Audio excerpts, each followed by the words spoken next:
ഒരുപാട് repeat value ഉള്ള ഒരു പിടി നല്ല കോമഡി സീൻസ് ഉള്ള ഒരു സിനിമയാണ് കാവടിയാട്ടം. കാവടിയാട്ടം കാണുമ്പോൾ ആദ്യം കരുതിയത് ശ്രീനിവാസന്റെ തിരക്കഥയ്ക്ക് സത്യനന്ദിക്കാട് സംവിധാനം ചെയ്തു എന്നാണ്.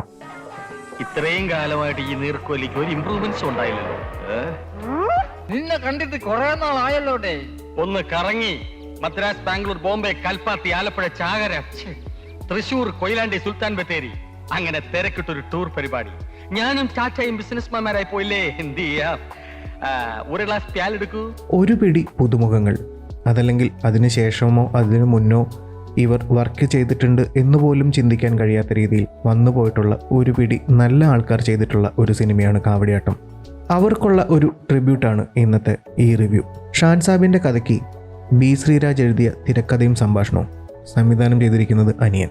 നിർമ്മാണം ചെയ്തിരിക്കുന്നത് MM പാപ്പച്ചൻ, സിയോൺ മൂവീസിൻ്റെ ബാനർ. പറയുമ്പോൾ ആർക്കും ഇവരെ ഒന്നും കേട്ടുകേൾവി പോലും ഉണ്ടാവില്ല. സിയോൺ മൂവീസ് 1-2 സിനിമകൾ മാത്രമേ നിർമ്മിച്ചിട്ടുള്ളൂ എങ്കിലും അനിയൻ എന്ന് പറയുന്ന സംവിധായകൻ ഒരുപാട് സിനിമകളിൽ അസിസ്റ്റൻറ്റും അസോസിയേറ്റുമായിട്ട് വർക്ക് ചെയ്തിട്ടുള്ള ഒരു സംവിധായകനാണ്.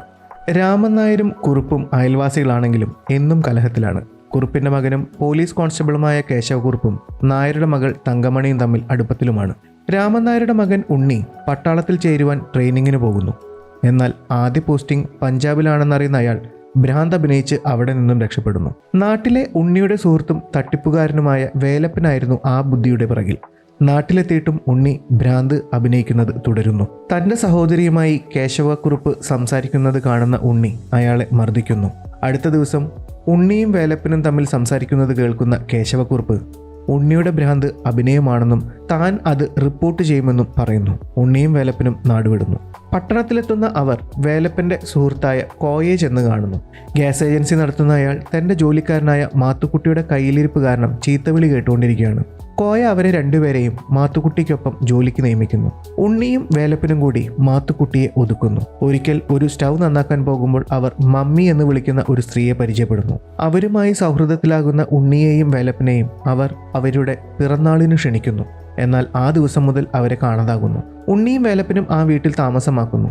മമ്മിയുടെ മകളാണ് താനെന്ന് പറഞ്ഞ് മീര എന്നൊരു പെൺകുട്ടിയും കൂട്ടുകാരിയും അവിടെ താമസിക്കാൻ വരുന്നു. എന്നാൽ അവരും മമ്മിയും പരിചയക്കാർ മാത്രമാണെന്ന് ഉണ്ണി മനസ്സിലാക്കുന്നു. അതിനിടയിൽ ഒരാൾ അവരുടെ വീട്ടിലും ഗ്യാസ് ഏജൻസിയിലും വന്ന് അവരെ ഭീഷണിപ്പെടുത്തുകയും ആ വീട്ടിൽ നിന്ന് ഒഴിഞ്ഞു പോകണമെന്ന് ആവശ്യപ്പെടുകയും ചെയ്യുന്നു. ആ സമയം ഉണ്ണിയുടെ അച്ഛൻ്റെ നിർദ്ദേശപ്രകാരം ഉണ്ണിയെ അന്വേഷിച്ച് കേശവക്കുറുപ്പ് പട്ടണത്തിലെത്തുന്നു. ഉണ്ണിയെയും വേലപ്പനെയും ഭീഷണിപ്പെടുത്തിയത് മമ്മിയുടെ ഭർത്താവിന് മറ്റൊരു സ്ത്രീയിലുണ്ടായ മകനായിരുന്നു. അയാൾ സ്വത്തിനു വേണ്ടി മമ്മിയുടെ ഭർത്താവിനെ കൊലപ്പെടുത്തി. മമ്മിയെ തട്ടിക്കൊണ്ടുപോയതും അതിനായിരുന്നു. അയാളുടെ ആളുകൾ മീരയെ തട്ടിക്കൊണ്ടുപോകാൻ നോക്കുന്നു. തടയാൻ ശ്രമിക്കുന്ന ഉണ്ണിയെയും വേലപ്പനെയും അവർ ആക്രമിക്കുന്നുവെങ്കിലും കേശവക്കുറുപ്പും കൂടി എത്തുന്നതോടെ അവർ രക്ഷപ്പെടുന്നു. പിന്നീട് അവർ വീട്ടിൽ വരികയും വീട്ടിലിരുന്ന മുദ്രപത്രങ്ങൾ എടുത്ത് രക്ഷപ്പെടുകയും ചെയ്യുന്നു. അവരെ പിന്തുടരുന്ന ഉണ്ണിയും സംഘവും ഒരു സംഘട്ടനത്തിനൊടുവിൽ മമ്മിയെ രക്ഷിക്കുന്നു. ഇത്തരത്തിൽ മലയാളികൾ നെഞ്ചിലേറ്റിയ സിനിമകൾ ഒരുപാടുണ്ട്. അതിന് പിന്നിൽ പ്രവർത്തിച്ച സിനിമ സ്വപ്നം കണ്ട ഒരു പിടി നല്ല ആൾക്കാർ. കണ്ടിട്ടില്ലെങ്കിൽ കാണുവാൻ ശ്രമിക്കുക. കാവടിയാട്ടം.